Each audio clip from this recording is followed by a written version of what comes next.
Hey, welcome to Critical Q&A number 487. You can see me in my Denver flage today, my Denver camouflage, my Denver outfit today with my hat and everything. I'm just having a bad hair day, so I figured rather than try to go do some big number, I would just put a hat on. We're having finally warm weather again. This week is supposed to be back up into the 60s, and I can't tell you how happy I am about that because all this snow is going to melt off, and we're in this situation where we have a house that I guess is north-south facing or north facing, and so our front yard is in not perpetual shadow, but it is in shadow a lot more than the backyard. So the snow melts off out of the backyard pretty quick. But the front yard takes days, and that sort of thing. So a familiar problem with people who live in snowy areas, I'm sure. Let's throw up the host and chat screen here and get all of our little things in order.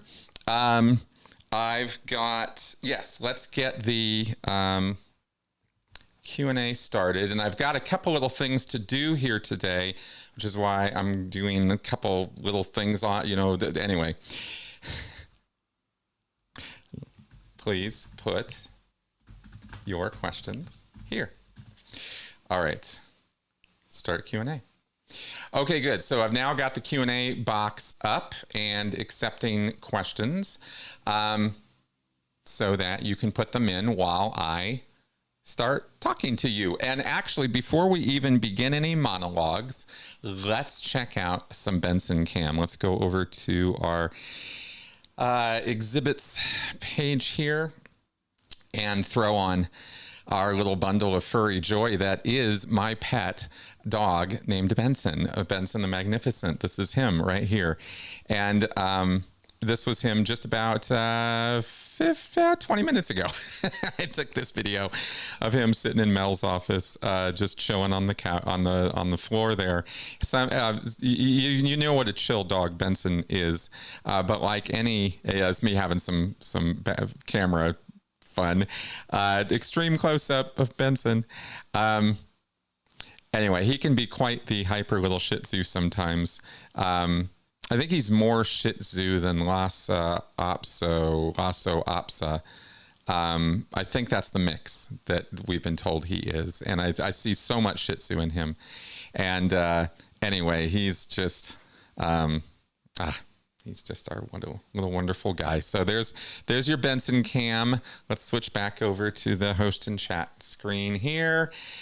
Okay, so I've got a couple things to talk to y'all about before we get started on the Q&A section. So go ahead and keep putting your questions in the box while I talk here. We're living in some pretty interesting times, and I hope that y'all are doing okay.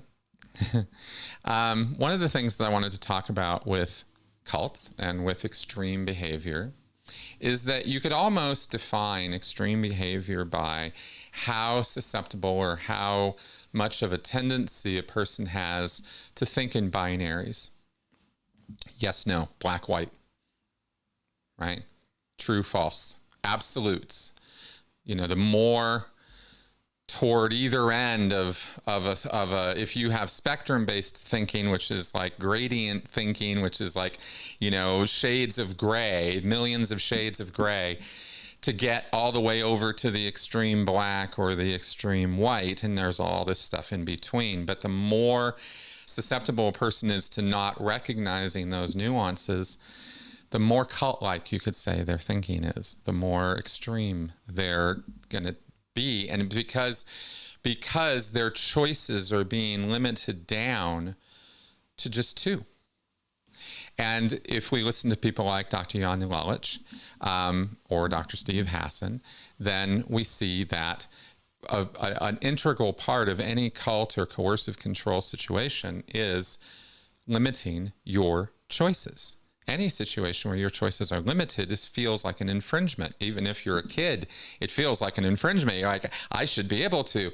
And in many, many ways, especially as an adult, as a responsible adult, you should be able to have lots and lots of choices. But if you get hooked up in a belief system or a rule set or a group, right, who has mandates and things to tell you about how you should be, then your choices start being robbed of you and taken away, right? And that starts feeling like you have less and less of that, very intangible thing that everybody talks about constantly, freedom. You have less of that because you have, well, what does that mean? Well, it means you have less choices. So limiting yourself by shutting your mind down to only considering things in terms of yes, no, black, white, good, bad, will put you're putting yourself in a more culty, less nuanced, right? A less nuanced way of approaching the world.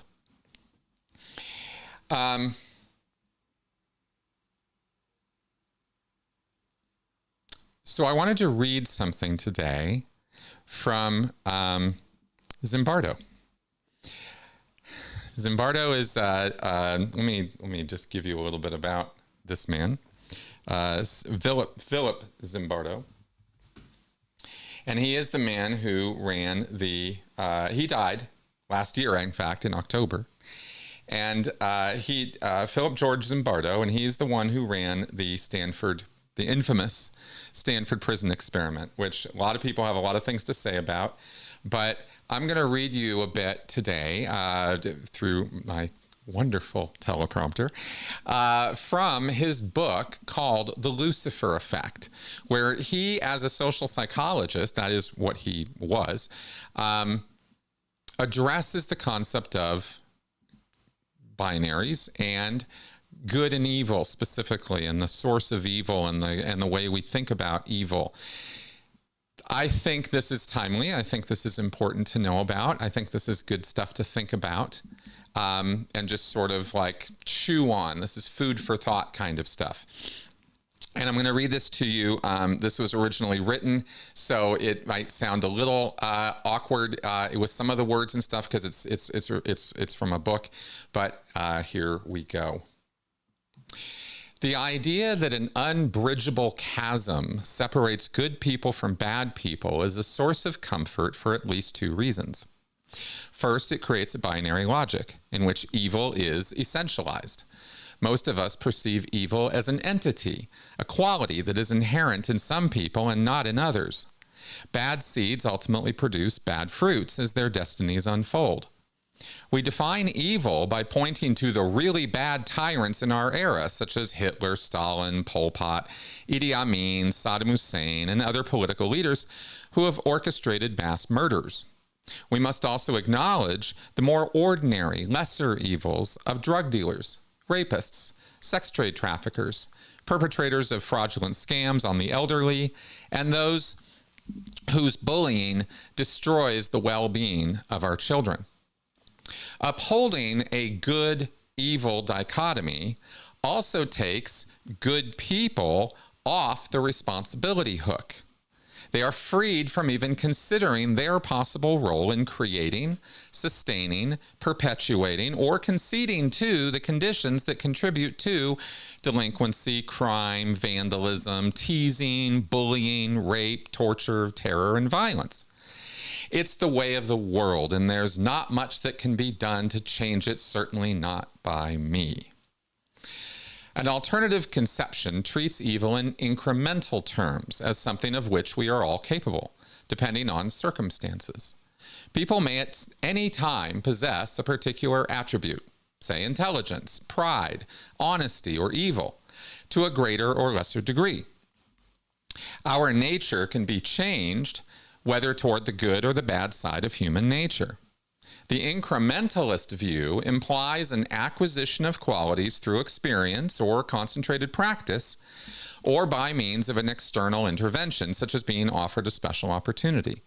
In short, we can learn to become good or evil regardless of our genetic inheritance, personality, or family legacy. Running parallel to this pairing of essentialist and incremental conceptions is the contrast between dispositional and situational causes of behavior. When faced with some unusual behavior, some unexpected event, some anomaly that doesn't make sense, how do we go about trying to understand it? The traditional approach has been to identify inherent personal qualities that lead to the action. Genetic makeup, personality traits, character, free will, and other dispositions. Given violent behavior, one searches for sadistic personality traits. Given heroic deeds, the search is on for genes that predispose toward altruism. Okay, that's the end of the quote that I wanted to give you guys today from that. And I wanted to, let me just move something over here. There we go. So I can get your comments back over here now in front of me. All right, let's blow those up a little bit. So I wanted to go over some of that today, only because I think nuanced thinking is kind of important. You know, and I think it's important to just kind of throw that out there every now and again. What do we do? What do we do? What do we do? You know, there's a lot of good advice and information out there about things you can do to become more community oriented, to become more active in your community or with, other people, to organize and work together if you feel, like you want to do something about things going on. But I think that the way we think about this, the way we get up in the morning, and I'm talking to myself as much as I'm talking to you guys right now in giving this advice or giving this sort of talking about this, that it's in our best interest always to remember to stay nuanced, to stay actively thinking outside of binary good, bad, good, that kind of thing, right? Not because there isn't bad in the world or evil in the world or that good shouldn't be thought of as good, or, let's not be silly about this. But the trap we can fall into and the negative feedback loops that we can trap ourselves in of negativity and how bad and how awful and how evil and how wrong everything is. And we can forget to find the helpers, as Fred Rogers so brilliantly reminds us all the time, right? In times of tragedy, find the helpers, find the people who are doing something for real about it. Those are the people you want to connect with and hook up with and be part of. Those are the people to watch. Those are the people to support. So even if you can't leave the house or get up and do something, you can support people who are. And you'll know who those people are by finding the helpers. But remember that they exist, that those things are out there, that people are working on these problems, no matter what the problem is, culture, ideological, religious, personal, right, business, whatever. There are groups, there are people who are working on things. And I'll just throw that out there as my little attempt to help. Okay. So let's check out now. Let me go back over to this screen, just checking out some of the comments here. Claim that Mormons would do anything the prophet tells them to, and he gets the truth from my... Wow, Bud123. Thank you for that comment about my Mormon podcast. We've been getting a lot of interesting feedback on the last two shows I did with Bryce and Shannon. And I've got a whole string of shows outlined to do with them on stuff. And so this last week, yesterday, we dropped a new podcast talking about the sort of... the confirmation culture, the compliance culture, I should say, of the Mormon community, how it's very, very, very indoctrinated from a very young age that you obey. That is what you do when you are a Mormon. When your church tells you to jump, you ask how high, and that is the only question that you should be asking.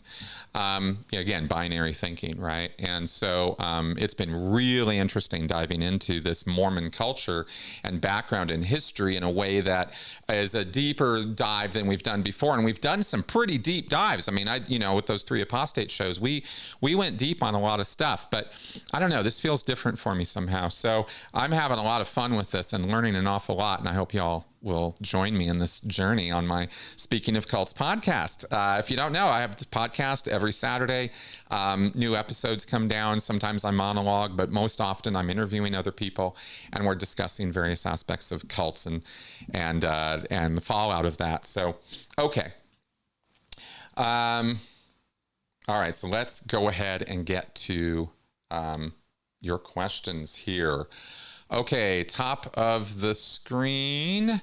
I enjoyed, let's make sure that's popping up on this. There it is. Good. I enjoyed your Mormon Deep Dive series podcast you posted yesterday. Thank you, X-Cyan. Do you think you'd do new deep dive series into other cults like Unification Church with a couple of ex-Moonies? You bet I would. Hooking up with other people who have been part of these groups and have a knowledge base of them. It's one thing to interview somebody who grew up in a group, understands the group as a user, consumer, believer. You'll certainly get a very rich interview and experience of their life story and their experiences with the group. But when you can connect with somebody who not only has that background, but has gone and done deep levels of research on the group and what it was about and why it came to be the way that it is and what its structure is and what its belief set is and how its belief set is carefully crafted to indoctrinate its members in a deceptive or deceitful way, which Mormonism is rife with, just packed to the gills with absolute historical revisionism and nonsense about its leadership and its history. This is cultic behavior, right? Historical revisionism, whether it's done by a government or a political group or a religion, is really fucked up. It's really, really messed up that people do that. And there isn't any group that doesn't do it. But cults really take it to an extreme and rewrite history in a way that's just pure fantasy, So when I can find ex-members or people such as, a Tony Ortega, a person who's not an ex-member but is just spent years and years diving into the workings of these groups, I really, really, yes, let's talk, right? And that's what I'm so excited about in finding Bryce and Shannon. So if I could find similar people with the Moonies or with other groups, sure, there's Steve Hassan, but he's a little hard to reach and get hold of and narrow down for, tons and tons of interviews. So, yes, I would love to do that in short. And there's my very long answer to that question. Okay, let's carry on here. Okay, XJW Vernon. Do you think millions of children won't get vaccinations as a result of Kennedy? I think there is a potential of great deal of medical tragedy as a result of decisions that this administration, which Robert F. Kennedy Jr. is now officially part of.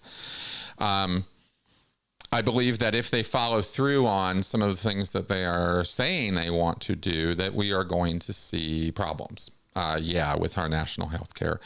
As bad as the billing business side of healthcare is, America has not generally suffered from substandard medical care or treatment of people. If you go and get a procedure, you can be fairly sure that you're going to have that procedure executed competently and to a good result. Most of the time, that's the case with the American healthcare system. This is because of many levels of regulation and oversight that occurs to make sure that that's the case, that negligence is punished, that malpractice is punished, and not just with lawsuits, right? There are internal mechanisms for this. And it's all founded on this concept of the Hippocratic Oath and this kind of thing. And so, do no harm, right? You're trying to help people. This is what medicine is all about. And no matter how businessy it gets, if you go down and when the rubber meets the road, that's what doctors and nurses are all about, right? And so, so this whole system is as like I said, as bad as the money side is, the healthcare side of it in America was like, yeah, okay. And now that we are getting people in charge of our system who blatantly promote solutions and ideas for things that are proven to be bad ideas. Whether it's not getting a polio vaccination or a measles vaccination, right? Like we wiped these diseases out; they were gone, right? And or mostly gone. And these are, RFK Jr.'s ideas are the kind of ideas that will bring those things back because they want to cancel mandatory vaccinations for school children, for example. I don't know exactly what all the fine print is on this because I don't know that they know what the fine print is yet. I think they're working that out or are, sort of trying to figure out what it is they think they can do and, and flex their strength to get away with. And I think that this is going to result in a lowering of standards because there's going to be a reduction in regulation. And whether you agree with the regulations or not, well, no, I don't even need to say that. Just these are designed to keep you safe, and for millions and millions of people, they work.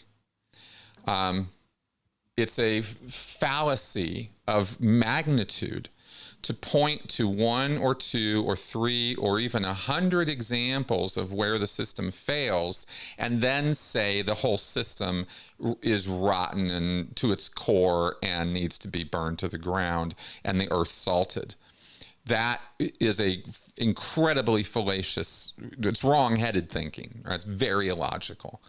The individual examples or circumstances where people get substandard treatment or substandard results for some reason need to be investigated. If better results could have been gotten, then they should have been gotten, and that can be dealt with. But to use those examples as a reason to invalidate every bit of historical and legal knowledge and precedent that we've created to put a safe system there is ludicrous. It's the same sort of logic as, well, this airplane crashed over here and this airplane crashed over here. So what the solution to this, clearly, obviously, the solution to airplane crashes is to get rid of air traffic controllers, because air traffic controllers were clearly the common denominator of these airplanes crashing.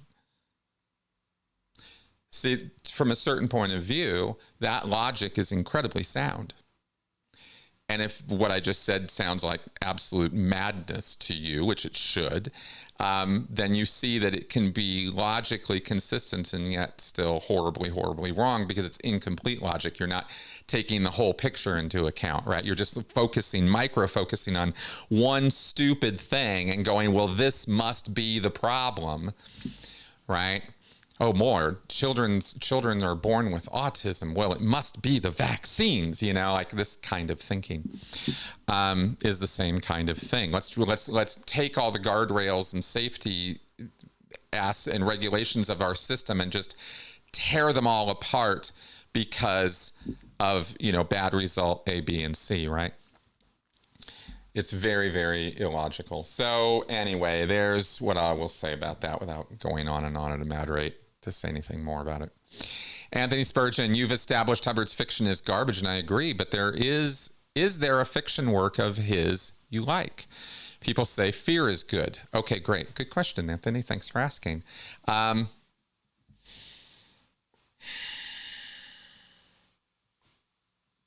See, it's been years and years since I've read Hubbard's fiction, other than our breakdown of, Revolting in the Stars. I had to read that all the way through, and that was, oh God, that was really hard.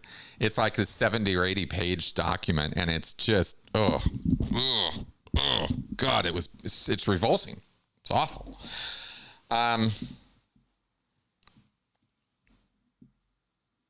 I've opened up Mission Earth a couple times. I mean, you just recalling these works, the 10-volume Mission Earth series that L. Ron Hubbard wrote as his final opus, a sort of thing. Was that magnum opus? Anyway, magnum vomitus. It was awful. I mean, Mission Earth is just horrid fiction. And it might even have been, I mean, there's claims it was ghost written. I doubt that, but I don't know. You know, for a long time, I defended Battlefield Earth. And then I realized one day, why am I doing that? This is not really a very good book, especially the second. I mean, it's just, especially the second half of the book. It's when the rest of the galaxy kind of starts getting involved. It's when Hubbard plays at politics and economics, he really shows his ass as to how badly he doesn't understand the world. And Hubbard's the second half of Battlefield Earth is very political and economic oriented, and there's some humorous satire in there, I suppose, if you totally take all the Scientology background and just look at Hubbard's fiction work as a piece of work. There's probably a few things in there that people would smile at. Satirically, you know, bankers being represented as a race of shark-like creatures, right? This kind of stuff. But, but it's so simpleton in its approach, and Hubbard's concepts of how these things work is so wrong that his solutions, the way his heroes solve things, is just, it's laughably naive. Fear is a book that Stephen King has praised. I don't know if he actually read through the whole thing or just read bits of it. Fear is a book that some people, that objectively speaking, has been criticized positively, right? People have liked it, but there's been other people who really, really didn't like it. I tend to fall into that camp. And I read it when I was a Scientologist, and it weirded me out. There were parts of his descriptions of this, this unconscious state and these sort of visions that this guy was having, or memories this guy was having, and it was weird, and it weirded me out. I didn't like it. So, and then I was a little surprised after I left Scientology, and then, and major people are praising this work, but whatever, it's subjective. It's especially horror is going to be incredibly, incredibly personal to, the reader. And so I'm the last person who's going to say, well, you shouldn't, it's garbage and you shouldn't like it. That's not how I'm coming at this. You understand? These are my opinions when it comes to the fiction stuff. So, there's another book that I would like to take a harder look at. And in fact, I've been meaning to do this for a long time now. So I'm going to make a note to myself. Oh,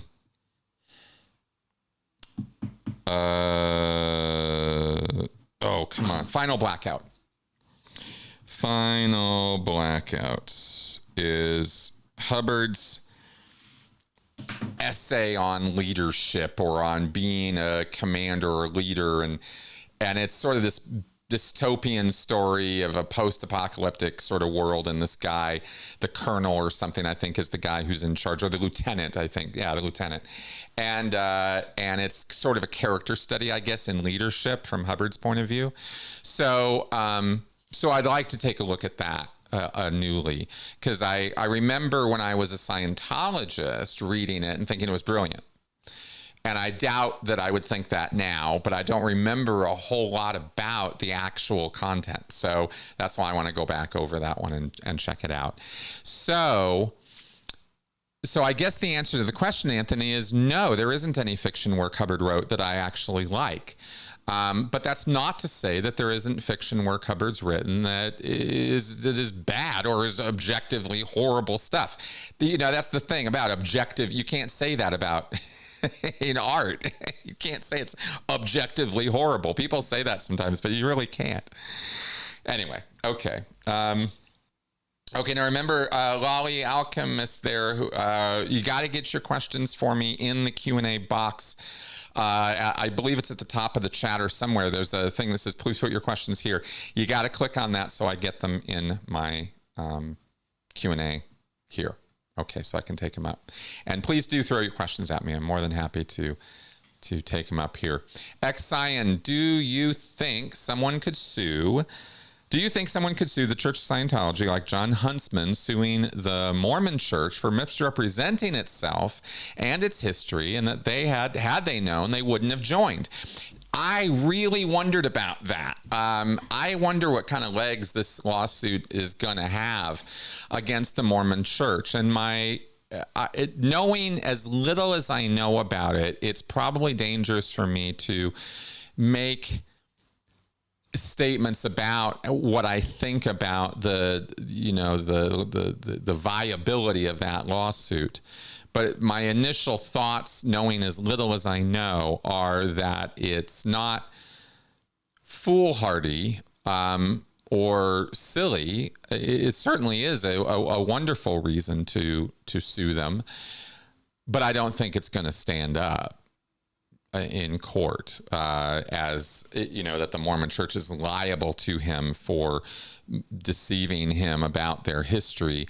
This is going to fall under free speech. This is going to fall under First Amendment belief versus fact, right? There is absolutely nothing anywhere that states that a church must lay out the truth for you.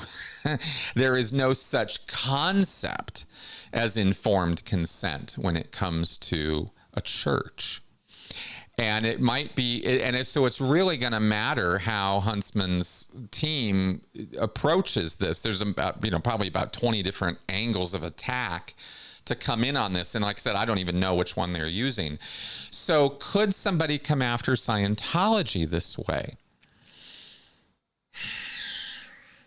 You would have to obviously show harm, and giving money or donating money, isn't going to necessarily be represented or constitute harm. You did it voluntarily, right? Not just that you did it voluntarily, but it was for a sort of specious, supernatural gain and benefit, right? It's not like tangible results. You can't sue a church, no matter how much money you give them, for not giving you a miracle. You just forget it, right? It's never going to hold up in a court that, I gave these people $1 million and they told me, that God would heal me, and God didn't heal me. I mean, forget it. It's just not gonna happen. At least not that I see. At least not as I understand how this stuff works. And if I'm off base on that, I'm far from a legal expert. But I'm just speaking from my own experience with this. I mean, it's been painful to watch, standards of evidence and court procedure and pretrial procedures and the deposition process and the discovery process and, discovery, deposition, same thing. That all of the rules of evidence and what you can and can't say, it has been enlightening over the years for me to learn all of this firsthand, watching Scientology's lawsuits take place and roll out, and to see how, and then to watch Masterson's criminal case, right? And how controlled the witnesses had to be on the stand as to what they could and couldn't say. And, you better just give me a yes, no. And there's no pontificating or, monologuing on the stand like they do on TV all the time. You just don't get to do that in a real court, except under very specific circumstances. So conceptually, I guess where I'm going with all of this is I'm saying that conceptually, I completely agree with this idea of going after a church for knowingly misrepresenting itself. But I don't think any court is going to give that kind of concept the time of day. And so, like I said, that's within my limited knowledge of this. So I'm very curious how. I should have asked, maybe we'll have to check into that a little bit as to, because I'm very familiar with Scientology's lawsuits, and it's taken me years to become familiar with them. It's a big topic. I'm not anywhere near as familiar with lawsuits against other cults and organizations, maybe some high profile stuff, right? But I'm a little familiar with it. But when you get into all the details of them, I don't know them the same way I would know the Scientology stuff. So this will probably be fodder for future Speaking of Cults podcasts when it comes to the Mormon stuff, for sure. Okay. Let's carry on here. Xion asks, Does Trump have, quote, high hopes of smashing his name into history so violently that it will take a legendary form even if all books are destroyed? Quote, yes, you're quoting L. Ron Hubbard there. L. Ron Hubbard had very high hopes for personal immortality by all of us never forgetting his name. And if you think about what immortality actually is versus the spiritual concept of, continuing to live forever, the physical manifestation of a body that just doesn't die, which are both fantasies as far as I'm concerned, then the objective reality of immortality is the phenomena of people never forgetting you. And so you live forever because you are always alive in the minds of other people. And if you think just a little bit philosophically about what it means to exist in other people's minds versus your physical existence, you'll very, very interesting existential questions start coming to mind almost immediately. There's lots and lots of philosophical ground to plow there, right? When it comes to what does immortality and what does your existence and what does life itself and to be alive, what do those things mean in a social way, right? In a social context. I've obviously spent too much time thinking about this stuff, but I just wanted to, I don't talk about it a lot, I don't think. So anyway, this is Hubbard. Does Trump have such aspirations? I do not believe so.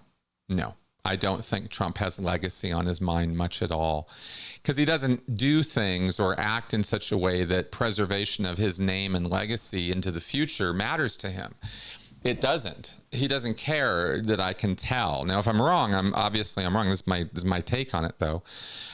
Because he doesn't build buildings or libraries or those things are built with his name on them, but he's not like keen on monuments beyond what they give him right now. You see, it's not about building for the future. He's not building a library, the Trump library. He's not like, oh yeah, and let's make sure we get this and this in it so people were, it's not, that's not his thing. He's all about, oh, look at that building that has my name on it. Aren't I awesome right now in the here and now? Aren't I the most amazing thing you've ever seen in your whole life? Don't I fulfill all your fantasies and dreams of what is the biggest, best, grandest, greatest, most golden thing you could imagine? The most brilliant, richest, brightest, intelligent human being you've ever seen. Isn't that what I am to you? That's where I see him coming from. It's all about aggrandizement in the here and now. If anything, it's more, this is probably the wrong word to use, but because it's probably too much, but well, maybe not. I mean, once you get behind the curtain, but the words like hedonist come to mind. Like it's all about pleasure now. And so legacy is different. Legacy is a different mindset. And I don't think Trump has that kind of mindset. I don't think he gives a shit what anybody is particularly thinking about him after he dies, because he ain't going to be around to listen to them, I mean, he might care a little bit. He might throw some sounds in the direction of sounding like he cares about the future, but I just don't really think he does. My take, right?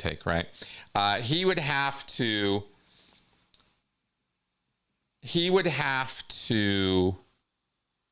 Yeah, somebody says here he'd love to be added to Mount Rushmore. OBG Foster says, I will say it would only matter to him if it happened while he was still alive.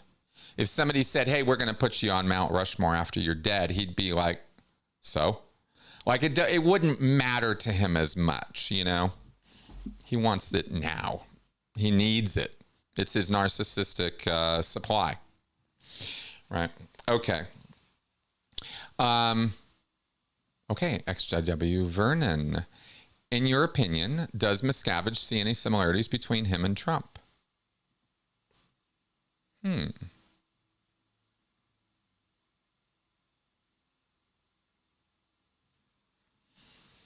never thought about that before. It's a good question. Hang on a second.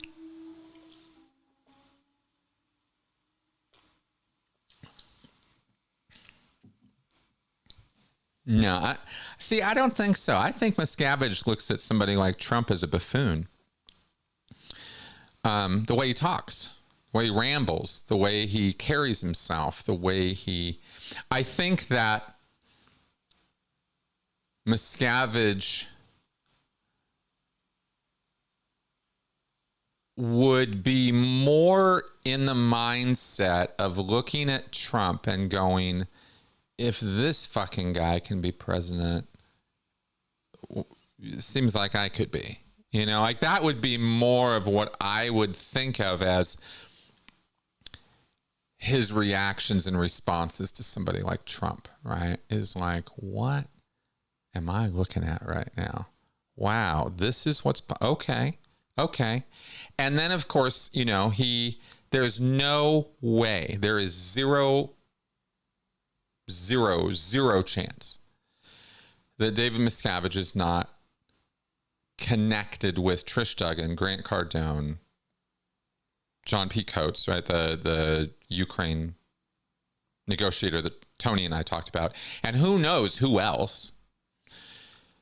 The high-level Scientologists, OT-level Scientologists, very committed Scientologists are integrating themselves into aspects of Trump's administration and the whole future direction of where the country's going through the America First Policy Institute, right? Which we need to talk a lot more about. I needed to go down that rabbit hole.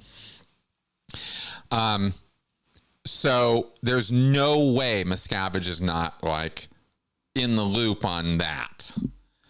And so I don't know that he's particularly keen to go meet Trump. I see it's hard to tell right now because we don't really understand the agenda, right? We see lots of possibilities as to what Scientology could get out of a Trump administration.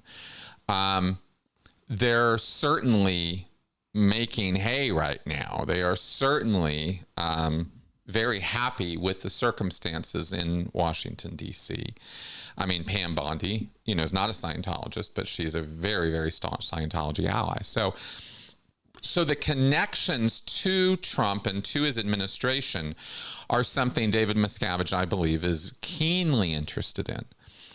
But I don't think he really gravitates towards or is even... See, I don't know if he's not interested in meeting Trump. He probably is. Who, you know, if you're a cult leader, meeting the president of the United States is definitely on the bucket list, right? I mean, yes, he would want to do that. But I don't think Miscavige is stupid enough to think Trump personally is going to do something for the Church of Scientology. You know? I think they have deeper, longer-term thinking that goes beyond Trump as an individual with the footholds that they're getting into the government right now. Networking, connections, it works that way in the government, just like it works that way everywhere else. So it's who you know, how you know people, how you can get doors opened for you that previously were closed because you know certain people or have certain relationships, as well as how much money and influence you have. It's not just influence and money, it's where you have that influence. That's what's going to determine which doors are going to open for you. They don't all just open up. So where can Trish Duggan go? Where can a Grant Cardone go? Probably not too deep, right? You're never going to see, you know, Trish Duggan walking around in the DOD or something, right? But she didn't have any reason to. She's kind of different and is interested in other things. Anyway, I don't know that I know all of that stuff, but But I don't think any of us do. I think we're trying to figure it out. And so we see lots and lots of possibilities, but we don't necessarily see certainties right now in what is Scientology's agenda or what would be a cult agenda in this administration, other than the general idea of you get more rights, change the laws so that they will be more friendly towards, our cult. Those would be immediate priority items for any cult, but what else could be on the list? Who knows, right? Who knows? Okay, let's carry on here. Exion, do you think if Trump found a way to run for another term that people would be so cult-like in their views of him that he could be reelected? Well, a lot depends on what happens between now and 3 years from now. The midterms are going to be telling. What the Supreme Court does in the very, very immediate future is going to be very telling as to where things are going to stand. And it's very, very hard to answer a question like this with any degree of reality or predictability, given that there are some key things that have to happen between now and 2028 in order for this question to even be relevant, right? I mean, will there be an election? I believe there will be. We're not at, democratic collapse tomorrow. I don't think we're anywhere. I don't think it's like that. But I say these things with a certain degree of faith and belief in our checks and balances. Still, we need to have faith and belief in our checks and balances. It's the only thing keeping all this shit together. So we got to fight for that, and we got to push for that, and we got to expect that.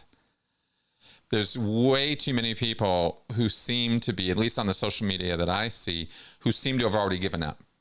And that would be a mistake. So I'm not going to go lecturing about, what you should or shouldn't do. I'm just trying to answer these questions. But the answer to the question, do I think that if, he ran for another term, that there would be people who would be so cult-like that they'd vote for him, is yes, of course there would be.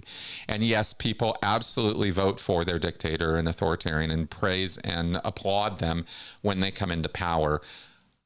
All the time. It happens all the time, right? It just open a history book. This is not, opinion-based stuff, right? It's very easy to see that throughout history, authoritarians and dictators, and I mean murderous dictators, I mean people who commit genocide against their own populations, are welcomed in with applause, right? And screaming thunder. So that will always be the case, that a percentage of the population will do that. Apparently, from what I read this week, 36% of the, if you take the American population and you go, okay, here's the number of people in that population who can vote. Now, of that group of people who can vote, 38% of them sat this one out. The last presidential election just didn't show up at all. 38%. 36% voted for Trump. And the rest went to the Dems and anybody else. Those are the numbers I read this week. More people sat it out than actually voted for Trump. Democracy doesn't work when people don't participate. We all know this, and yet almost 40% of us sat it out. So when you're looking for root causes of problem, you can look to the cult of Trump or the cult of personality that's been built up around Trump, and that's not all of the people who vote for him by any shot. But people don't seem to hear me. As soon as I say cult of Trump, their ears just have wax in them or something. It's not everybody who voted for Trump, not by a long shot. There's a cult of personality that exists within Trump's base, but there's lots and lots of people who voted for Trump that have nothing to do with cult thinking. It's their reasoning is very, very different, and there's different camps in there, right? It's not just, again, it's not binary. We have that problem. that cult problem exists. It's part of the Trump problem, but it's not the entirety of the Trump problem. And it's not even the entirety of the American problem. The reason I cite these statistics is to point out that it's an actually statistically bigger problem, the number of people who just gave up. That's how democracy dies. Right? So we got to show up, and we got to let your voices be heard. Otherwise, none of this matters and none of this works. Okay, good. We're getting a lot more. We're getting some interesting questions, Xian. Okay, I'm just taking them in sequence here. I'm actually not picking and choosing at all. I'm just going down the list.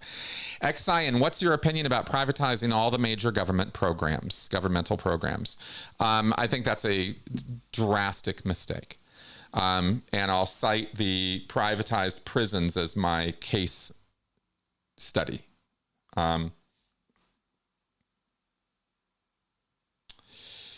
Bud123, you're not wrong that people were protesting the Gaza thing, and I get it, but sitting it out ain't how your protests.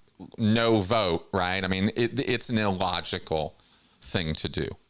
But boycotting voting, treating boycotting voting as the same thing as boycotting Walmart because you don't like their policies is rampantly stupid thinking on the part of way too many people on the left who lost their goddamn minds when it came to their civic responsibilities and social contract.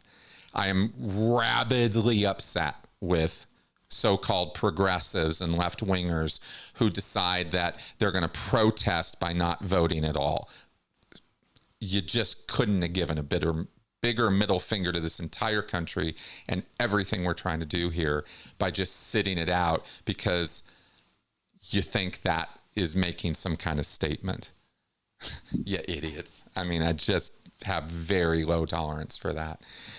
But you're making a very good point, Bo123. I wasn't directed at you at all. That's just my thinking about what you wrote there, because you're absolutely right. And man, what a stupid thing to do.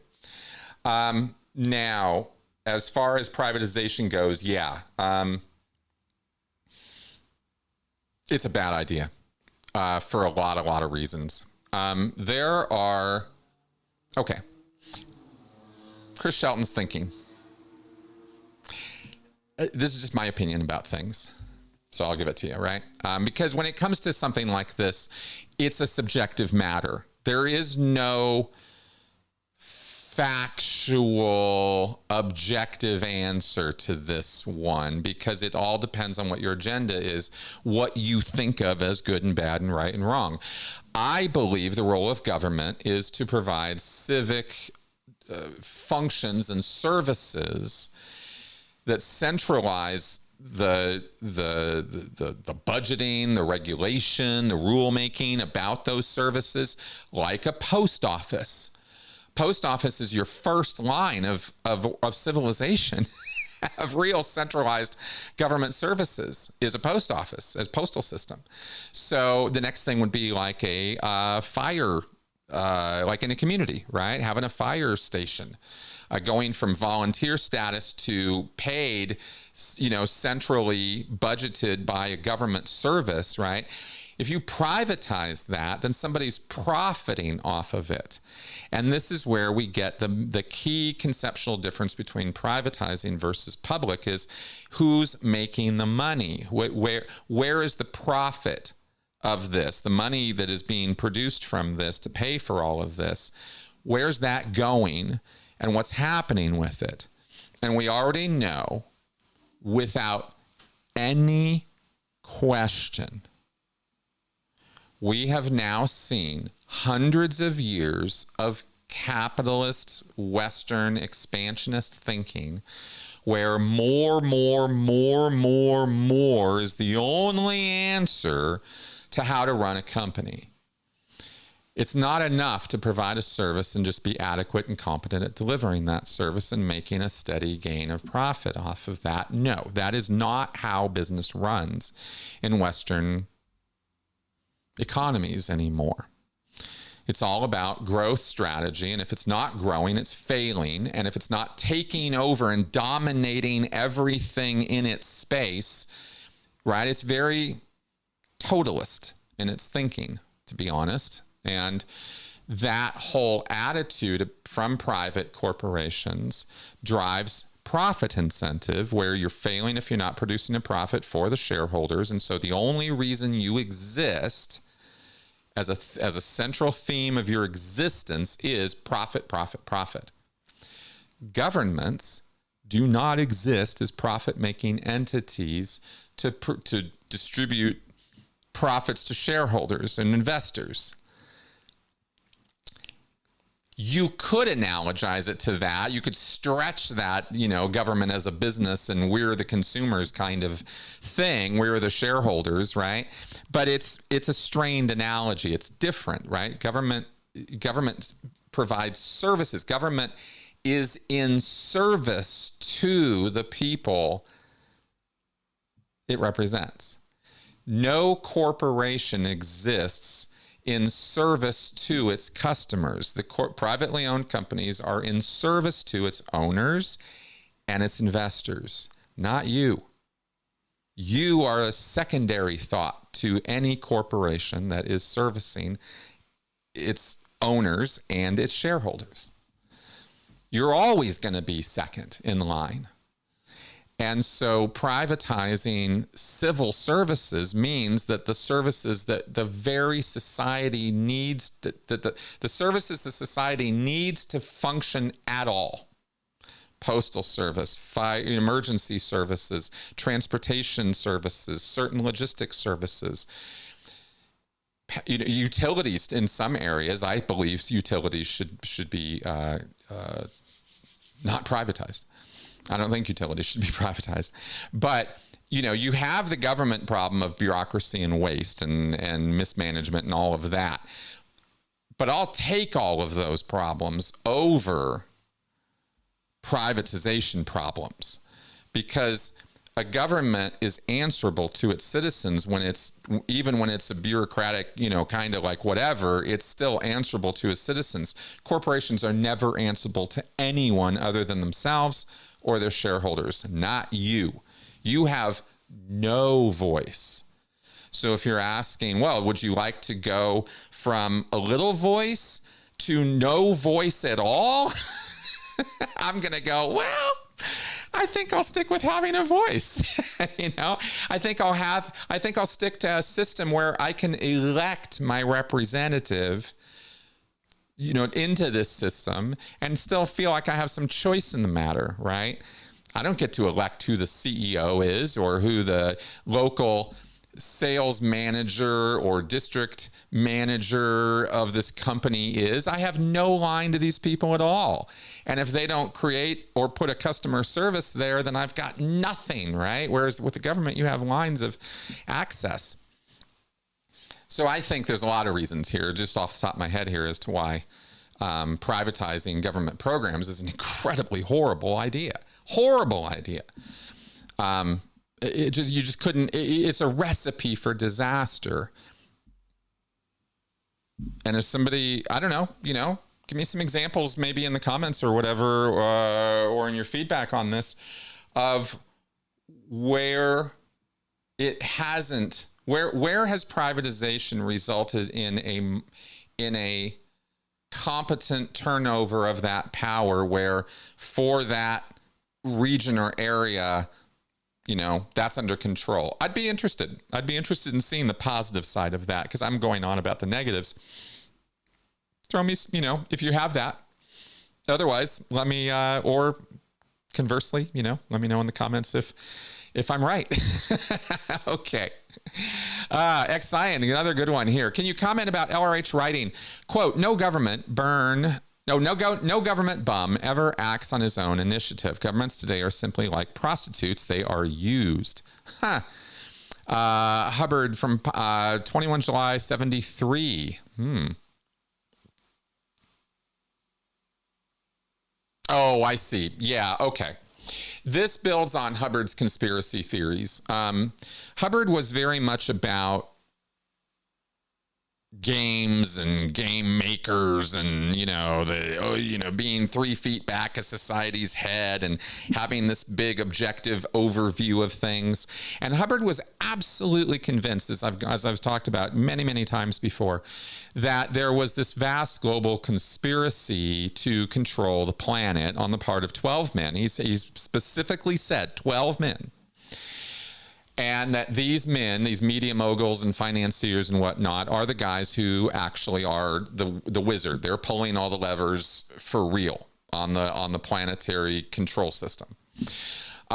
Joe Rogan subscribes to this point of view. It's a very simplistic, conspiracy-minded point of view and I've already broken down many times for you guys, right? Why it's silly. This quote from L. Ron Hubbard is building on that idea that governments, the United States government, is simply a pawn to be used by billionaires in order to control the systems, right? And the truth is that it's been a lot more complicated than that for a very long time. There are lots and lots of ways that billionaires or moneyed people or financiers or international banks or whatever can affect or influence government decision making. No question about it. That's been going on forever. Bribery, lobbyists, special interest groups, political action committees. We got a lot of terms for groups of people that get together to influence things. And some of it is completely above the boards and some of it is not, as far as following all the rules of all of this stuff. But there have been various rules put in place to try to keep everything kind of above the boards and at least report on who's given money to who for what. And this whole external influence concept is a valid one. We've seen reports of Supreme Court Justice Clarence Thomas being heavily influenced financially with vacations, yacht trips, air trips, etc., over the years by very, very moneyed people. This is an example of how you throw your money around, make friends with people on the inside, and actually influence things. But Clarence Thomas doesn't have veto power on the Supreme Court. He's one voice. If you want to guarantee a result, you're going to have to deal with that same level of influence on a majority of the Supreme Court justices. Could you do that? Yeah. Has it been done? Maybe. But I stress that whole process of just owning a Supreme Court judge or 2 or 3 is a massive endeavor. You see what I mean? And so the idea that you're going to do that, but you're also going to do the same thing in the UK with their parliament or their justice system, and the same thing in India, and the same thing in China, and the same thing in Russia, and the same thing in Australia, and the same thing in every country in Latin America. No, of course you're not. Nobody has that kind of brain power or logistical power to be able to pull off that kind of control at that level across the boards of this planet. That's ridiculous, right? Nobody has that kind of power where they own everybody or even most of everybody. So you're only going to get, my point is, you're only going to get a bit here and there, bits and pieces, and you throw your influence around and do the best you can to try to get your programs, your job, your businesses, the favor that you want. And you buy your way there, you lie your way there, you do whatever you got to do. Where this comes to a head now, and where I'm pretty sure conspiracy theorists of the future will make just piles and piles of hay on this, is what's happening right now. And it's not, again, it's just, this stuff. Anyway, I'm not going to go too deep into all that stuff because I don't even pretend that I understand it all myself. I don't. But somehow we're at the point now where a billionaire, Elon Musk, and a very, very willing and enabling GOP have fallen into this way of thinking that they have to destroy the world to save it, right? As I've talked about, I am, while I don't necessarily know all the details of what these people are doing or how they're going about it, I'm pretty sure I've got it right, that the attitude of the American First Policy Institute, the Project 2025, the American, the Heritage Foundation guys, the people who are actually in our Congress, like Mike Johnson, the head of the Speaker of the House of Representatives, he's a Christian nationalist. These guys, right? I think that key people have been suborned, right, compromised within our government, and that the GOP as a whole has willingly given over its power to people like Elon Musk and some of these, like, the very worst people that they could possibly, like, turn their power over to, so that we're seeing, these kind of abusive stuff that we're seeing right now with wholesale firings and other nonsense, right? And threats, a lot of threats right now. Remember the other thing I said before about how we're going to see a lot of this, of people assuming power they don't have just to see what they can get away with. And there's a lot of that right now, right? But even yesterday, I think it was, Musk sent out a bunch of emails, telling people they were going to, they better report their statistics. They better say what they've been doing at their job, or they're going to get, it's going to be, if they don't answer, then it's going to be considered a resignation. And then Kash Patel comes into the FBI and says, yeah, ignore that email. It's bullshit. So even internally, these guys aren't as coordinated and tight a conspiracy as the conspiracy theorists would have you believe. I'm just going to keep pointing that out, because it's not enough to fall back to simple conspiracy theories as an explanation for what's going on in the world. You will do yourself a disservice if you fall into that way of thinking, even if reality does parallel or appear to parallel some of what conspiracy theorists, blabber on about. And it's a nuance. It's one of those 50 shades of gray things. It's not, million shades of gray things. It's not a black and white kind of thing. Okay. All right, let's see what else we got here. No name in NW. Hey. Have you seen any directory list of all resources ex-cult members can utilize across the U.S. and the world? Most therapists are not specifically trained in dealing with cult recovery and complex PTSD. Thank you very much for asking me this question. It's a wonderful question. There are a couple of websites where ex-cult members or groups have put together fantastic numbers of resources for ex-cult members dealing with cult recovery and complex PTSD. One of those places, and the first place I usually send people, is to the International Cultic Studies Association website. It is ixahome.org, I believe is the URL. And there is a depository of knowledge and academic articles and information and reference stuff there that is impressive and worth looking into if you are diving into the ex-cult world. It's actually indispensable. You've got to get to ICSA at some point. Now, this is not my ringing endorsement of ICSA as an organization. I appreciate what they do. I'm not a member, but I've spoken at their events. I'm friends with people who are involved with ICSA. But I don't want you to think that that it's ICSA. It's an organization, and they do a lot of good. Another place you could go is ex-cult members have put together a site called Cult Recovery 101. I think it's cultrecovery101.com. And that's a great resource for information about cults and news about cults and resources about cult recovery. I don't think Rick Ross's Cult Education Institute, I don't know how much recovery stuff he has on there, just because I haven't used his database or his website of resources. He's got a lot of news and a lot of articles about various cults and stuff on his website. But I don't know how much he covers the recovery side. So yeah, those would be some I could. Oh, also Yanya Lalich, Dr. Yanya Lalich has put together an organization that also deals exclusively with cult recovery.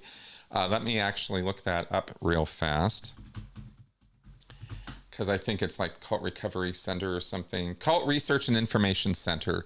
It's yanyalalich.com. And if you go there, that will be a place where you will find FAQ, cult help, recommended reading. Yeah, so go to yanyalalich.com.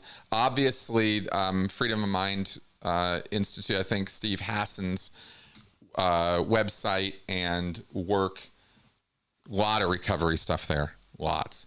So that's where I would send you. Yeah. There we go. Okay. Let me know if those help. X-Cyan. What fun and exciting things do you and Melissa have planned this year?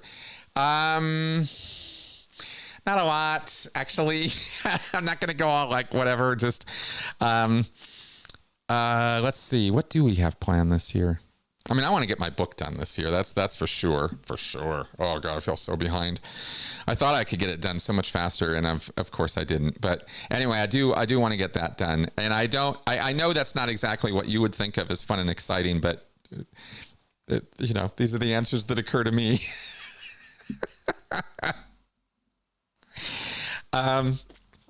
I've decided that I'm probably not going to be super keen on flying in the immediate future.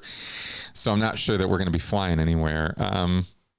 We don't have anything really planned is the honest answer. And I'm not really coming up with any answers while I'm sitting here going on about this. So I'm going to move on. Just not that time right now.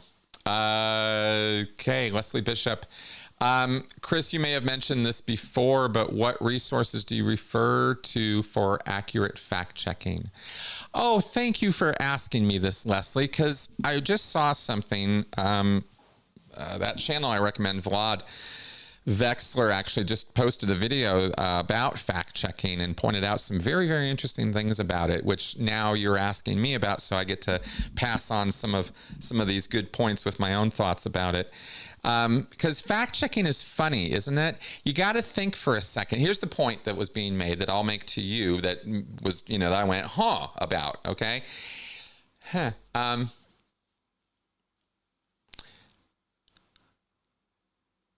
There are different kinds of facts. There are different ways of thinking or different levels of certainty, or maybe a better way of putting it is different levels of subjectivity to our concept of truth or facts. If I say to you, Trump is an authoritarian, and I say to you, Trump went golfing at 5 o'clock on Friday, these are two very different levels of fact. You can fact check that he went golfing at 5 o'clock on Friday because we're talking about a specific day and a specific time where it either happened or it didn't. There's no subjective opinion necessary as to whether that happened at 5 o'clock on Friday. He was either walking around on the golf course, you know, club in hand, doing the action of golf, or he wasn't. Is he an authoritarian? Well, a lot of people are going to tell you, yes, it's an absolute fact that he is. But how do you fact check that? Right? It's a much more subjective fact. You see what I mean? So from that point of view, when you're looking for resources for accurate fact checking, you have to first think about what you think about as a fact and what is susceptible to fact checking. Now, that all being said, I go to the usual resources that you guys do. I look stuff up online. I fall back to Wikipedia often because of its crowdsourcing nature and the fact that most of what is there is referenced and cited. And if it's not, then I don't grade that information the same way I do with cited referenced information, because I can go to the reference, I can go to the article or book or chapter or TV show or whatever and see it and check it as to whether that is true or not, right? So I tend to go there a lot. Let's see. Obviously, you know, you have like Snopes and stuff. You know, you have these various fact-checking things.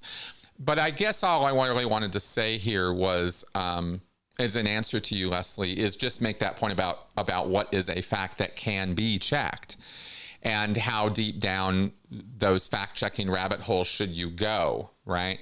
Because you can find yourself getting involved in it. This is why it was a lesson for me, and one I wanted to pass on to you guys, is I have found myself getting involved in very heated, very, very detailed arguments with people over the years over facts that were not really any such thing, because I had myself misestimated what is a fact, right? And I talked about this years ago when I talked about videos about fact versus belief, and I was sort of trying to figure this out for myself and resolving, you know, and learning about critical thinking, trying to differentiate. Well, you just believe that. That doesn't necessarily make it a fact, right? Just because you think, I don't know, L. Ron Hubbard walked on water.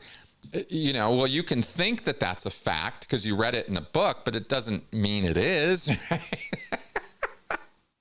But at least that would be fact checkable versus L. Ron Hubbard was the greatest man who ever lived. I mean, you can't argue that. There's no argument there, because greatest person who ever lived. What are you talking about? You know, like, how do you define that? What metric are you using? How do you even begin to measure something like that? You know?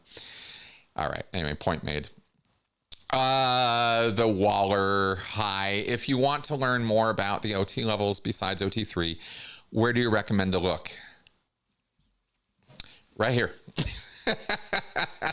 I'm going to totally, completely, and unapologetically self-promote right now, and then I will give you more to this answer beyond my book.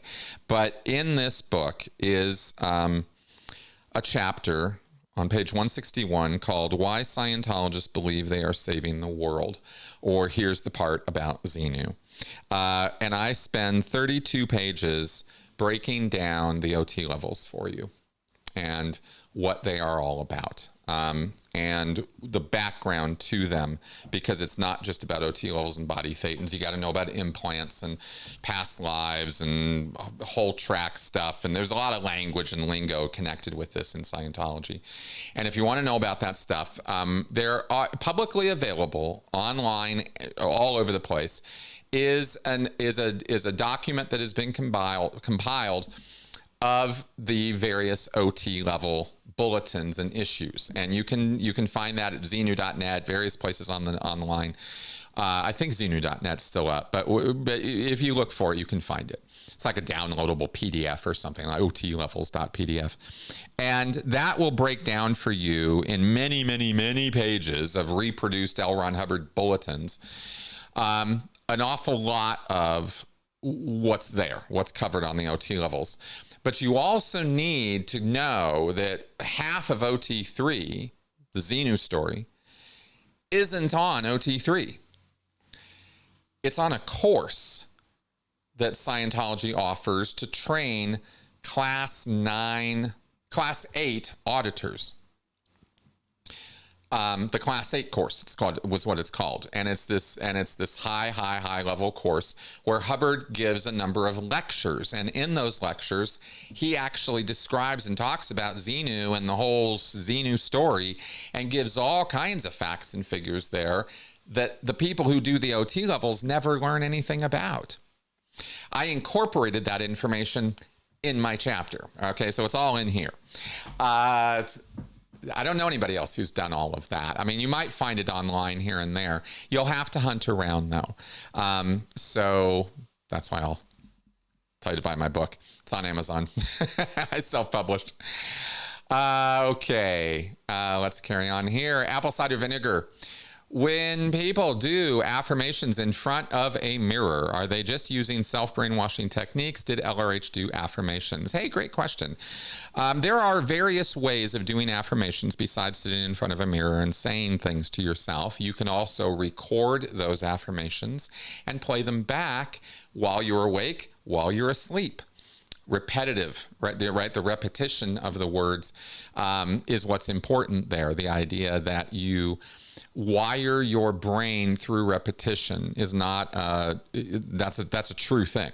Right? The more you're exposed to a thing, the more familiar you become with it, the more you accept it, the more truthful you find it, the more pleasing you could find a thing over time, right? Acclimation to a thing, familiarity with a thing. So affirmations are ideas that you don't normally or naturally think that are sort of, good thing, affirming certain truths about yourself or about life or living or other people. Affirmations don't just have to be about yourself. But if you wanted to affirm these truths within yourself, then a way of doing that would be these sort of self-hypnosis techniques is really how they've been talked about over the years. And some of them work, and some of them work quite well with certain people. It's a bit of a dice roll as to what is and isn't going to work with you. I think that repetitive mantras generally work with most people if you do it enough. So be careful what you're repeating to yourself, because this works against you, you understand, when you have negative. This is why I'm always critical of negative feedback loops that we get trapped in, is we're doing that to ourselves. Our brain just kind of gets on repeat and says to us how horrible, how awful, how stupid, how clumsy, how foolish we are. We sit and insult ourselves on repeat all day sometimes. It's really bad for you. It's not a good thing to be doing to yourself. You wouldn't tolerate other people doing that to you. Did Hubbard do these kinds of affirmations? Yes, he did. We understand that he certainly wrote them out. And it's thought that, I think John Atack said this, but I'm not 100% on that, but I believe I heard it through John Atack, whether he's the originator of this, that Hubbard probably set up a recording, like a self-recording thing where he would, do self-hypnosis with his affirmations. And if you haven't seen, by the way, the affirmations of L. Ron Hubbard, okay, well, they're also in here. In an appendix in here, I've got the affirmations all written out. And these are the sorts of things that L. Ron Hubbard was trying to convince himself of. This is his private writings. These are not things that L. Ron Hubbard ever published or ever expected anyone to read. Okay? So let me read you a couple of these to tell you, just so, because I love sharing this stuff. It just never gets old. There's pages and pages and pages of the things that Hubbard told himself or was trying to affirm to himself. I must be told, let's see here. I can have no doubts of my psychic powers. My magical ability is high and clear. I earned my titles and command. That is one of pages and pages of affirmations here that Hubbard had to tell himself, right?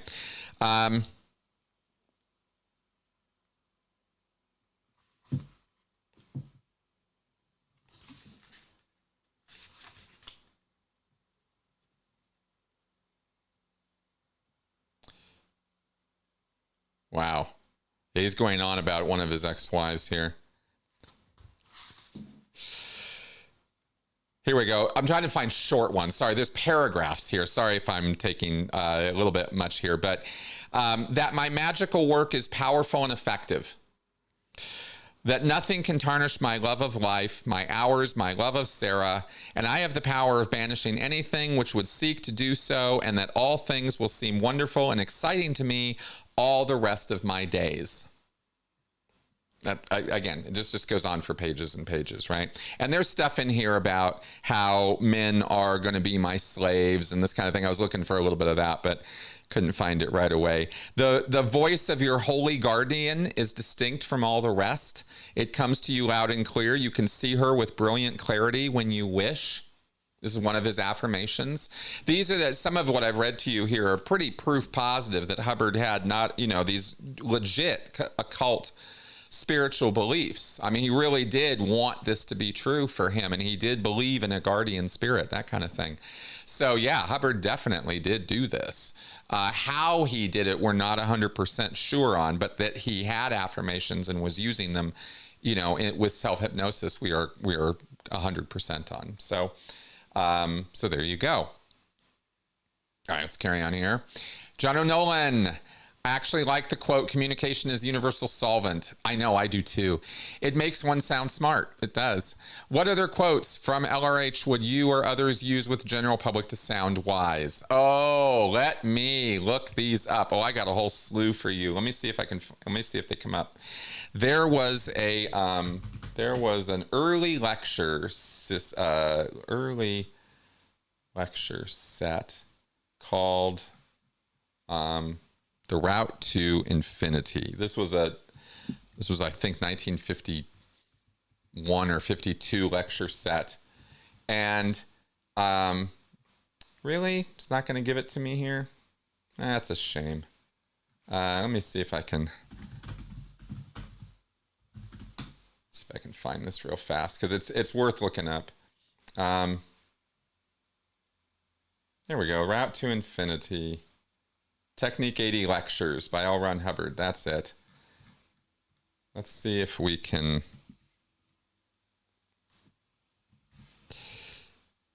Route to Infinity. Dianetic Jingles. Let's see if we can try that. See if that gets us anywhere. Ooh, is this it? Is this it? Yes, I found it. Thank you for your patience. Okay, I'm just going to read you a few of these. This was a whole handout that was given. Okay, this was 21 May 1952. And Hubbard did these lectures. I think there's like 6 or 8 lectures in the set, something like that. And then there was this handout that he gave out of the Dianetic Jingles. And some of these are completely plagiarized from other sources, which you may recognize, and others are just Hubbard's original writings, I guess. But here we go. Anything you can take, you can make. Anything you can see, you can be. Anything you shun will have won. Anything you have done, you can do. Anything that is work is a shirk. Anything you desire means expire. I'll chew on that one for a little while. If you ever need bait, just create. If emotion comes in, use and win. If emotion comes in, use and win. Let's see. If beauty you desire, beauty transpire. Oh, that's deep. If motion from you flows, the world glows.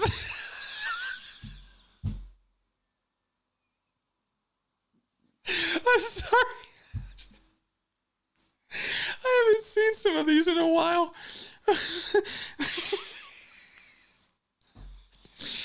If you don't want the real, always steal.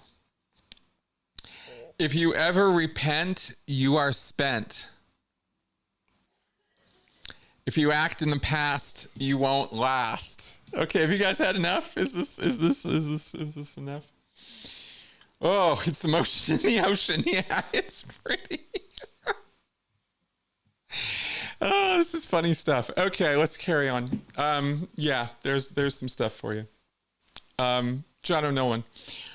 Oh gosh. Okay, what are your thoughts on Louise Hay, self-help author who believed many of our physical illnesses were caused by our thoughts, emotions, behaviors in our younger selves? Okay. I don't know who that person is, but from what you're describing, of course, that's not original thinking, I'm sure, to Louise Hay. And it's not entirely wrong either.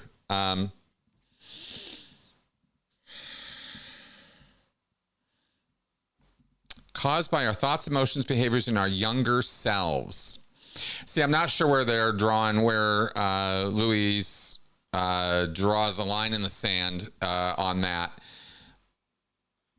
But it would be foolish to think that your mental state does not affect your physical state. It's an arbitrary line in the sand that there is a mental state versus a physical state. You know what I mean? Like, we use these words as though they're clear cut, you know, like, oh, mental, psychological, physical. Oh, really? Where do you think all of these things are happening, right? It's all physical. Or is it? Or is it, right? Like I mentioned earlier with that thing about life and where are you alive and what is immortality and all that kind of stuff. Some of these lines get a little blurry. And so to take this sort of blurriness away, my take on what you've described here is, without being familiar with Louise Hay directly, is that stress, anxiety, trauma, right? Like let me be more specific. Overwhelming, painful experiences that cause us to be unstable, unsure of ourselves, you know, where the sort of pillars or foundational structures of meaning in our life are sort of cut out from under us, right? When we have these like really traumatic episodes, that's a way of describing what's happening to you, right? These are things that definitely have an effect on your physical well-being. Yeah, you can make yourself sick because of how you think, or because of your trauma or past experiences can alter how you think, get you caught in negative feedback loops, which could create all kinds of issues that could lead to you being physically ill, under the weather, you know, contracting ailments, more disposed to getting sick. Yeah, and there's nothing spiritual about it, right? You're just neglecting your health or neglecting care for yourself, or you're so caught up in the negative feedback loops and the trauma and the anxiety and stress of those things that your attention's so stuck on those that you don't do the things like eating. You know, your stomach is doing flippy flops so much from all the anxiety and all of the PTSD symptoms and nightmares that you can't eat because you're just not hungry, because your stomach's just doing flippy floppies all the time, because there's all this emotional turmoil down here too. Who said it was all just caught up in here? There's more nervous system going on down here than there is up here, or about same amount, right? So you got all kinds of stuff going on that is going to affect your health, your general health and well-being. And as I'm always keen to say, as what I think is a clever way of saying this is, you know, if I drop a hammer on your toe, I'm going to change the way you think and behave. These two things affect each other, in other words, right? The body affects the thinking and the thinking affects the body. It's a two-way street, you know, because it's kind of all the same street. Okay. Let's carry on here. John O'Nolan, do you know if Marty Rathbun reconciled with Mike Rinder before Mike passed away? I do not. And in fact, I am 100% sure that had he done that, I would have heard about it. I am not in any way, shape, or form aware that Marty has done anything to reconcile with anybody, and I never imagine that he will. I don't think he's that kind of guy. All right, OBG Foster, does the Church of Scientology have an opinion on Alcoholics Anonymous? Just that it's another practice and something that is not workable. It wouldn't be workable, right? It doesn't work. Or it doesn't work as well as Scientology works to relieve you of your collective stress and trauma, right, from all your body thetans, etc. So, yeah. Oh, yeah, stress hormones as well. Yeah, thank you for, yeah. There's, I mean, again, it's the whole system, right? Absolutely, absolutely. Okay. No Name in NW. I was very sad. Yes, me too. I was very sad to see announcement on Tony Ortega's blog that Cece Kruchko Smith has passed away. She was truly a warm person and one of the few living involved parents in PAC SO. You are absolutely right. I had the pleasure of knowing Cece and actually consulting with her a little bit. And she was awesome. And I was so sad. And it was so out of nowhere. I don't actually know even everything that happened as to how she died, but I was very sad. I mean, she's on my contact list. I would speak with her on a fairly not regular, but on an irregular basis for years now. I just learned this today, and I'm not happy. So yeah, my heart goes out to her children and Jack, her ex-husband, who's still in the Sea Org, and I'll name drop him because I knew him and worked with him, and he's a good man. Caught up in a horrible situation being in the Sea Org. But yeah, I'm gonna miss Cece. She was a good one. She really was. Okay, Angry Chode. Do all cults have the compliance culture that your guests spoke about in your most recent Speaking of Cults episode? Yes, they do. That is part of what makes a cult, is a compliance culture. It's something that is necessary to create a cult mindset, that you have people in a space where they will unquestioningly follow your orders or directions because they've already given over their critical thinking. So they don't, that part of, should I do this, is no longer a question for them. That's a mindset you get somebody into. Compliance is not an option. When I tell you to do something, you do it. It takes a while to get people there. You can push them there through emotional manipulation and get them willing to go there because they believe that by going there, they are servicing themselves or the greater good or both. And so you can get willing compliance, you can get willing servitude until it becomes habitual. And that's kind of what cults are doing. Yeah. Okay, Japan at Green Gables. Do you think the tides have turned enough that a Scientologist could not get elected to higher office because of their association with the Church of Scientology? I think you mean now get elected as opposed to not get elected, because the default has tended to be that they would not be electable, although that's not really true. There have been Scientologists who have been elected to office. Even Sonny Bono was elected to the House of Representatives in California back in the 70s, I think, when he was a Scientologist. So do I think, so I guess I'll answer the question from do I think they could get elected?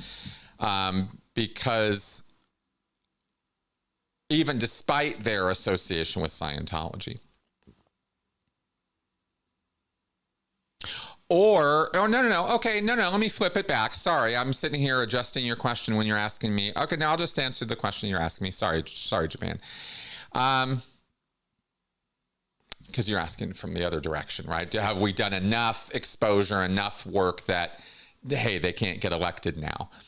And no, I don't believe that's true. I do believe a Scientologist could still be elected to office.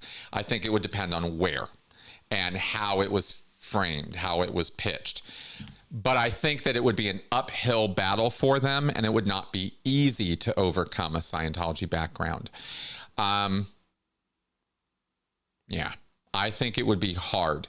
But see, it would depend on how much they leaned in on their other values. If they tried to run as a Scientologist, forget it. Nobody's going to elect somebody promoting themselves as a Scientologist.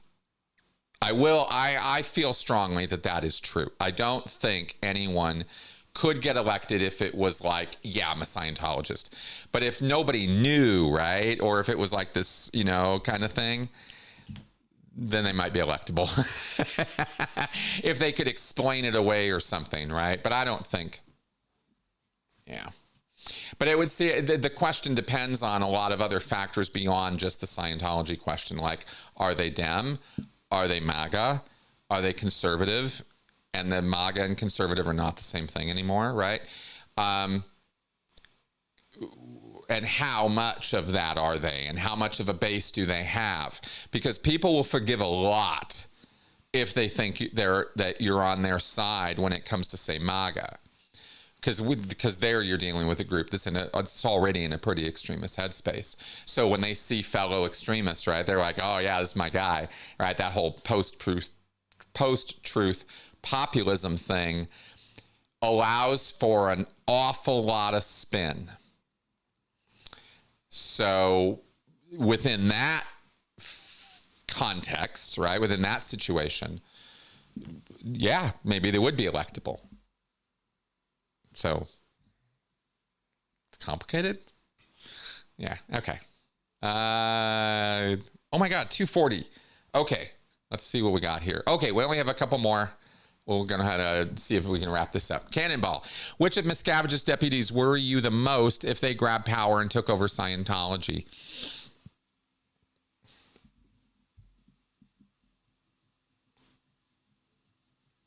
I'm not fully familiar these days with who all of Miscavige's deputies are or who his inner circle is. You understand it changes frequently. And I don't even know at this point who the power players are. I know a few names of a few people who I believe are in positions of influence, but I'm not sure. I mean, how could I be, right? Without some inside skinny. And I'm talking about like high level inside skinny, which nobody has. So, yeah. There was one guy whose name escapes me right now who was really hell on wheels. But I think he's been relegated to South Africa now. I think he's running things down in South Africa. I don't think he's a viable contender for the title if Miscavige disappeared tomorrow. But I don't know. But I'm not particularly worried. There's nobody in Scientology that I'm aware of that worries me that way. Not the same way as Miscavige. I don't know. I can't really answer this one. Gene Edmonds, how big a part do you think misogyny and racism played in Trump's win? A factor. Not even the biggest factor, but a factor. There's no question that I have to tie it to evangelicism and far-right, alt-right components when I think about misogyny and racism. When we're talking about actual misogyny, okay,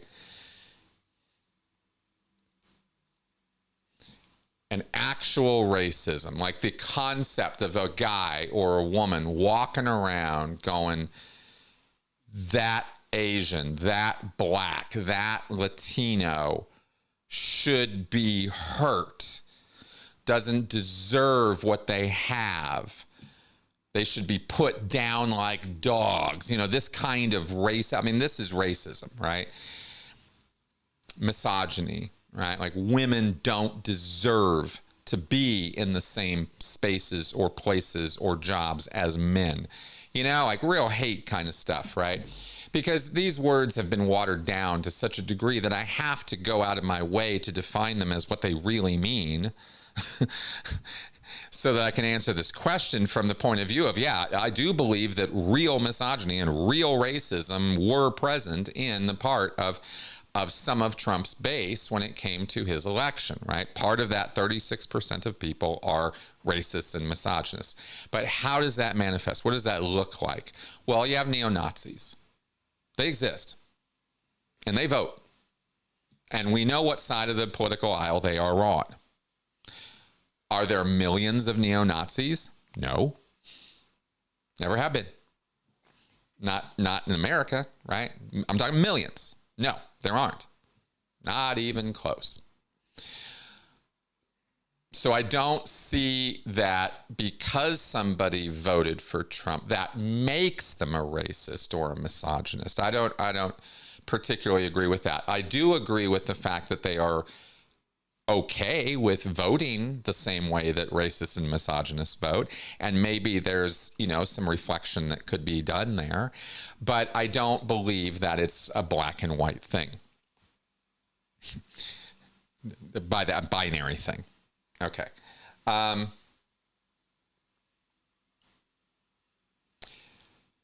I believe that this country, the United States, Western nations, because I include UK, Europe, I mean, the same kind of thinking, right? I believe that evangelicals, Christian evangelicals, whether you're talking about Mormons who are evangelicals or Christian nationalists, right? Some of the Liberty University people, the Seven Mountains people, the Duggar people, right? The IBLP, Bill Gothard people. These are all evangelicals. And all of them have deep-rooted misogyny built into their religious belief system. I believe that is true. That's how I think about those religious systems. I believe that women are purposefully and decisively made second-class citizens in those religions, in those religious organizations. And so believers of those, followers of those institutions have decisions to make at an individual level as to how much of that misogyny they take on as their own personal belief and forward in their life. Do they treat their wives as second-class citizens? What about their daughters over their sons? Do they treat their daughters like, dirt? Do they consider that their opinions don't matter simply because they're girls? Or women, right? The wives. Are their wives always to be relegated to, you are to submit to my authority as the male head of this family, and if you don't, you're the one who's got the problem, right? That's misogynistic as far as I'm concerned. That's a manifestation of the misogyny that is sort of built into those systems. Women will never be at parity with men in those systems. It's structurally impossible for them to be, because it's dogmatic that they submit to the authority of the male leader of the family.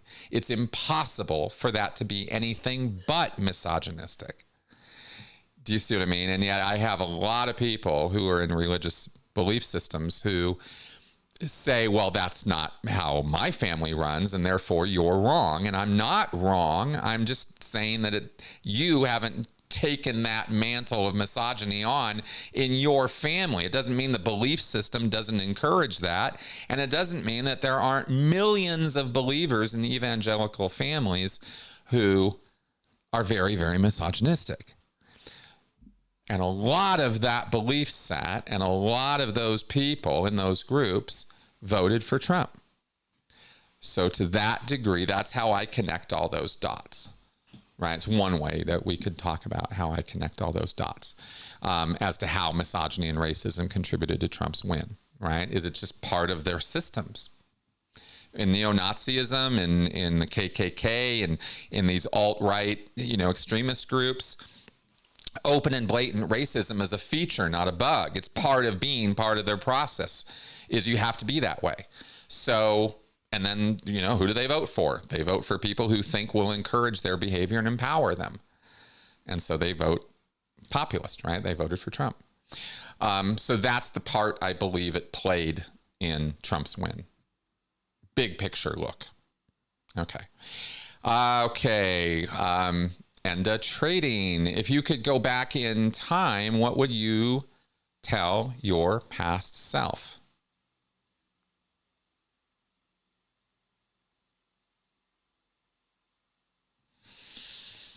This always brings two things to mind for me.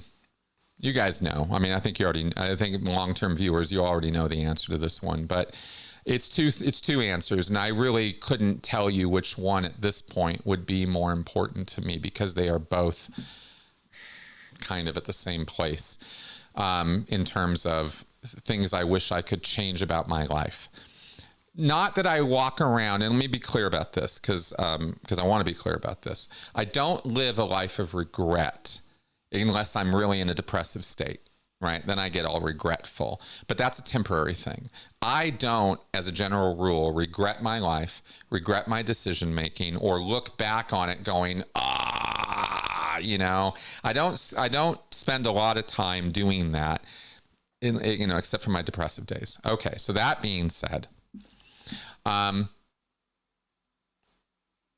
it would be really wonderful if I could have gone back to when I was 15 years old, when I first made the decision to go into the Santa Barbara church in the first place, and told myself not to do that.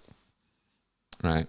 And I don't know how many words I get or how much message I get to myself, but that's, if I could, then it would have been when I was 15 years old. At the moment, my dad is sitting there telling me, why don't you go down to the org and check it out for yourself? Sounded very reasonable. I really wish I hadn't done that. I was so naive. I was so full of myself in some ways that I just didn't think I could be fooled. And I was 15 years old.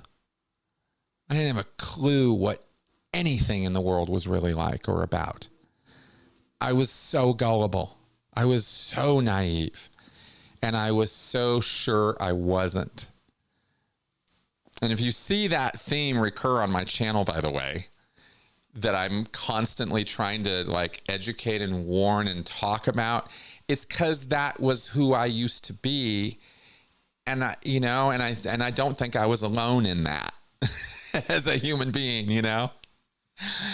So I really, really wish I could have told myself, hey man, you know, go in there with your fucking eyes open, or don't go in there at all. You know, be critical, ask questions, challenge these people. If you're going to go in there at all, it would have been a very different experience for me. And I might not have even, you know, signed up, right, for Scientology. And that would have been obviously life-changing for me. The other thing is, at the point where I gave up, actually before that, when I found out that I was going to have a son, when Josh came into my life, right? My son in Australia. And when I learned about that back in, I think it was 91, 92, I spent a couple years spinning my wheels, thinking about and working on trying to maybe go to Australia to be there for him and be with his mother, right? Actually, as a relationship. And I didn't make that go right. I just didn't, and I dropped it. And it took a couple years of trying to make that work, and then realizing I couldn't make it work, and I didn't. But if I could go back and tell myself, fucking make it work, drop everything and do that as your priority, not Scientology staff. The reason it didn't work, the only reason it didn't work, is because at that time, my priority was Scientology staff and not my son. And that was not right. But I can only see that after the fact, right? When I was in it, it wasn't so clear. So I wish I could have made that clearer to myself. Okay. Would have been a different life. Don't know how it would have gone. No guarantees. I could have been run over by a train when I was 21 if I'd changed my life, right? Like, who knows what would have happened? But it wouldn't have been this, you know? And it would have potentially been what I would think of now as a better life, because I love my life now. See, it's really challenging for me to say that as I sit here right now, because I've been out of Scientology for 11 years and I fucking love my life. My wife, my dog, my family, my situation. My situation isn't necessarily ideal, but all of my connections and relationships sure as hell are. And how I deal with them is so much different and better than it used to be, right? That I go, man, if I had to learn all this shit some other way, you know, or would I have learned all these lessons? Would I be the person I am? You know, I wouldn't be the person I am now. What would I be? You know, I don't know. And that thought scares me a little bit. And that's why I think I don't live a life of regret, because I'm like, well, you know, and I guess I'm just saying all this stuff. So if any of you are feeling similar, maybe you can relate. All right. Okay, let's do this last one and then we'll wrap up. When you were in Scientology, did you have to convince yourself that thank you for listening was a good song and Hubbard had a good singing voice? Yes. Absolutely, yes. Yes, you were nailing it here.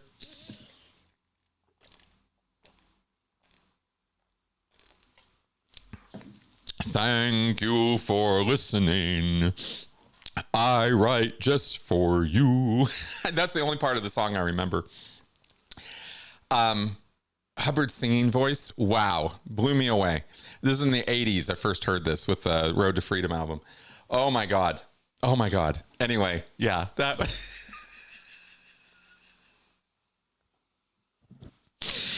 Ooh.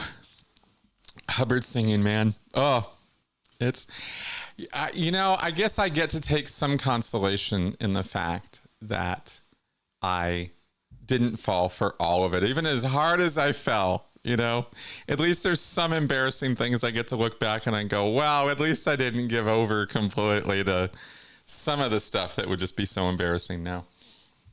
All right, guys. Thank you. It's good to laugh. It is good to laugh sometimes. And I don't mean to come off I know sometimes I come off all serious and really heavy-handed and stuff, but I want you guys to know that, and I think it's important to say as I wrap up the show here today, let's, try to laugh. Just try to find some things to laugh about because it's healthy. It's really good for you. Okay. All right, guys. So, okay, I got to wrap up because I got to go record with Tony now. Thanks for coming around. Thanks for asking me all your wonderful questions. Thank you for listening to me blabber on at a mad rate. Eric, I saw your question come in at the last second, but I don't have time to answer it now. I got to get going. So we're going to wrap up the show. Save it for next week. I will see you guys next week. And by the way, part 2 on that little cult video series is coming. I did shoot it this week and got it into the editing bay, but I got to do a bunch of stuff. So that's now in the editing process. So I didn't get that done this last week. But I did get some good stuff done. Anyway, so it was a good week. Personally, good luck everybody out there. Stay sharp, stay critical, stay up, and I'll see you guys soon. All right. Bye-bye.